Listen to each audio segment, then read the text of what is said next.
मैं अनीता सिंह। आज की सच्ची घटना में आपका स्वागत है। दरअसल आज की सच्ची घटना जो वाराणसी में जो पूरे परिवार का हत्याकांड जो हुआ है, पूरे परिवार को ख़त्म कर दिया, उसके पीछे डीसीपी मोहित अग्रवाल ने इसका खुलासा कर दिया है।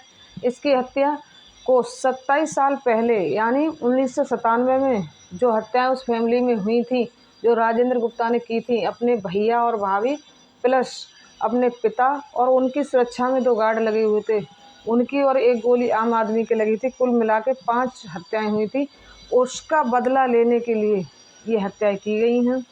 15 दिन के अंदर 1997 में राजेंद्र गुप्ता 5 हत्याएं करा देता है और कराने के बाद वो जेल जाता है। तो उसकी पैरवी उसकी माँ कर रही होती हैं, ये शारदा देवी पैरवी करते करते तो मन थोड़ा विचलित हो जाता है और कहती हैं कि ये भी तो मेरा बेटा है, एक ही बेटा बचा है। तो वो इसके पीछे अपनी गवाही बदल देती हैं।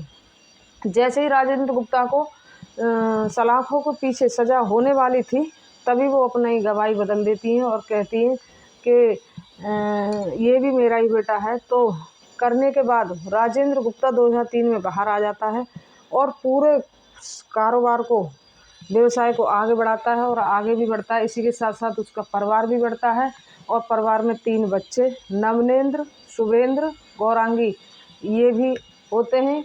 नवनेंद्र की उम्र 24 साल, शुभेंद्र की उम्र 15 साल और बेटी गौरांगी की उम्र 17 साल थी।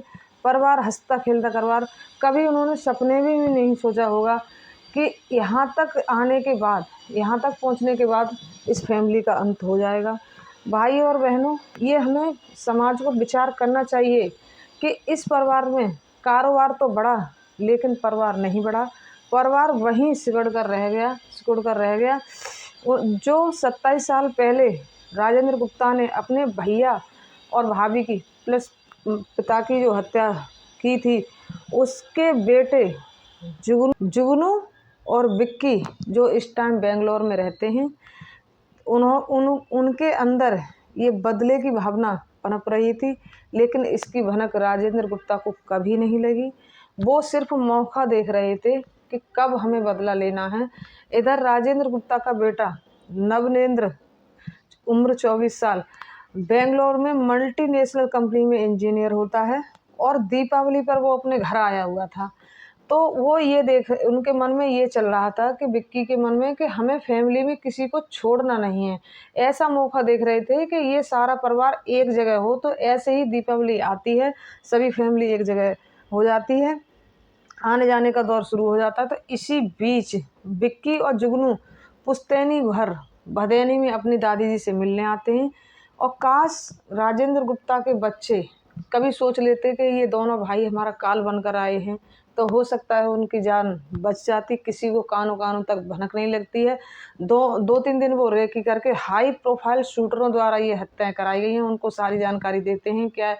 और ये ऐसा नहीं कि ये घटना ज़्यादा नाइट में हुई है, ज़्यादा नाइट नहीं, 10-11 बजे आम आदमी सोने का टाइम होता है, उसी टाइम इस घटना को अंजाम दिया गया है। तो जो ऊपर फैमिली 40-50 परिवार रहते थे उस बिल्डिंग में, किसी को भनक इसलिए नहीं, सबने ये सोचा कि दीपावली का त्यौहार है, पटाखे चल रहे हैं, इसीलिए उन हाई प्रोफाइल शूटरों को भागने का मौका मिल गया और उनको काफ़ी समय मिल गया शूटरों को भागने के लिए। इसलिए वो पकड़ से अभी दूर हैं। पुलिस काफ़ी प्रयास कर रही है। बताया ये जा रहा है कि काश ये फैमिली बच जाती।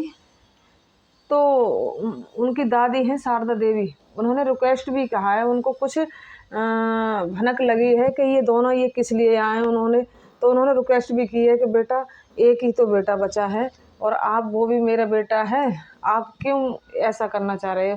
तो उसको थोड़ी बहुत भनक लगी थी, उन्होंने समझाने का प्रयास किया है, पर वो बताती हैं शारदा देवी, बोलते बोलते रोने लगती हैं, कहती हैं कि मैंने ये कभी नहीं सोचा था कि इसका परिवार राजेंद्र गुप्ता का हंसता खेलता परिवार चला जाएगा। नमस्कार।